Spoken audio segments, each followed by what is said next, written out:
In March 1967, I think we need to come down on the volume, my father, Robert E. Hastings, Senior Master Sergeant Robert E. Hastings, was stationed at Malmstrom Air Force Base, Montana, which was and is a nuclear missile base. He was the NCOIC, the non-commissioned officer in charge of supply for the 28th Air Division Special Weapons Branch. Special weapons is military's for nuclear weapons. He worked in a building called the SAGE building, which primarily was the radar nerve center for the base. That building coordinated with other radar centers, both in the US and Canada, and were designed, basically, the system to intercept Soviet bombers in American airspace if, in fact, we had gone to World War III with the Soviets. At the time, I was a 16-year-old Air Force brat, a junior in high school. However, 3 nights a week, I worked at the air traffic control tower on base as a janitor. 3 nights a week, for a little extra spending money, I would push a broom, empty trash cans, clean toilets. One of the rooms that I cleaned was RAPCON, Radar Approach and Control.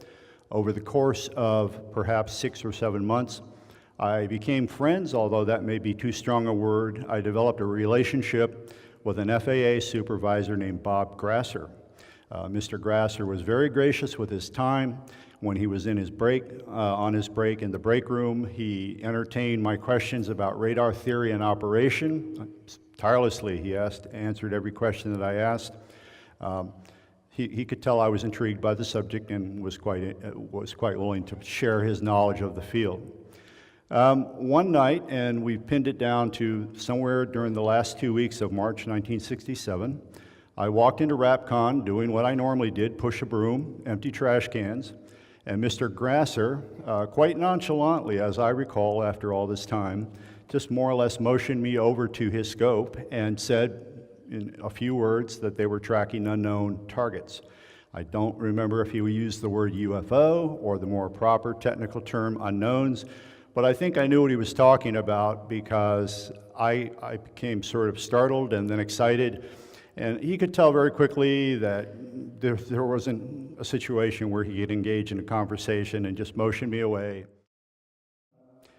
Sometime in 1973, I read a book by the late Major Donald E. Kehoe, a well-known UFO researcher, called Aliens from Space. In this book, he made reference to a UFO incident at Minot Air Force Base, North Dakota, involving a UFO hovering above a nuclear missile.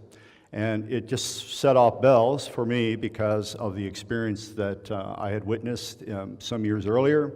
Not long thereafter, I read a book by Raymond Fowler, a well-known UFO researcher, called UFOs, Interplanetary Vehicles, Interplanetary Visitors, in which he said he was the Sylvania Corporation Minuteman Missile Project supervisor. And without going into detail, Mr. Fowler wrote, again, I believe 1974, that UFOs were hovering above missile sites at Malmstrom Air Force Base in 1967. And the way Mr. Fowler described it, there were electronic malfunctions.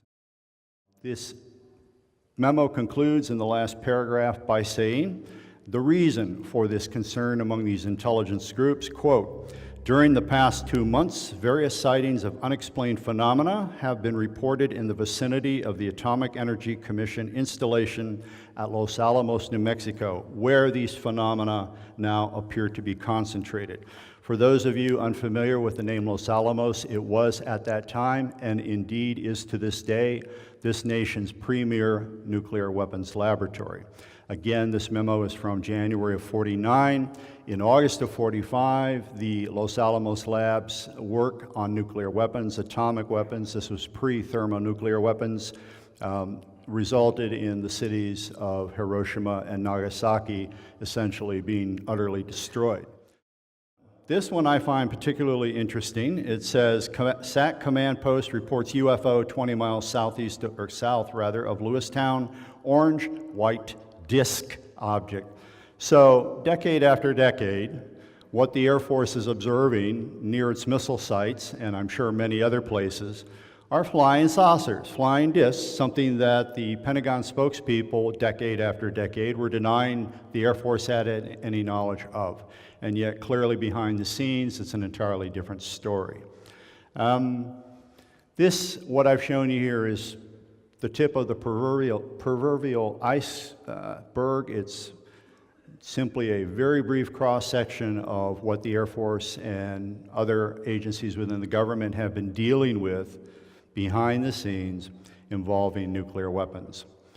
You will see in my film some of the interviews I've done with veterans who were directly involved in these incidents. I have said to people, again, these are responsible individuals. They were vetted by the Air Force to literally launch World War III by turning keys and sending missiles to kill millions of Soviet citizens. These people were trusted by our government to engage in some of the most important, unthinkable roles within the government. And these very same individuals now, slowly but surely, are coming forward and saying that UFOs have long monitored and even tampered with American nuclear weapons. I think we're going to go to the film at this point. It's 45 minutes in length. Intriguingly, this grim state of affairs led to a still unexplained mystery. As difficult as this will be for some people to accept, evidence uncovered by researchers confirms that technologically advanced observers, whose identity and intentions remain unknown, began to monitor the nuclear standoff, almost from the start. Declassified U.S. government documents reveal that as early as December 1948, incursions by mysterious aerial objects, later referred to as UFOs, began to occur at American nuclear laboratories, bomb storage depots, weapons test areas, and, as time went on, intercontinental ballistic missile sites. Particularly dramatic are the incidents now being openly discussed by former U.S. Air Force ICBM launch officers who were stationed at various Strategic Air Command bases in the 1960s and 70s.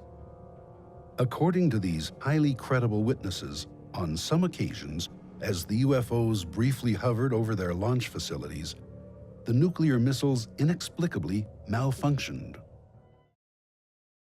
think this is something the public has a right to know about. At the very least, what we all do with this information, I think, is an individual choice. But to continue believing what the Pentagon has claimed about its lack of knowledge and lack of interest in the UFO phenomenon, decade in and decade out, simply were lies.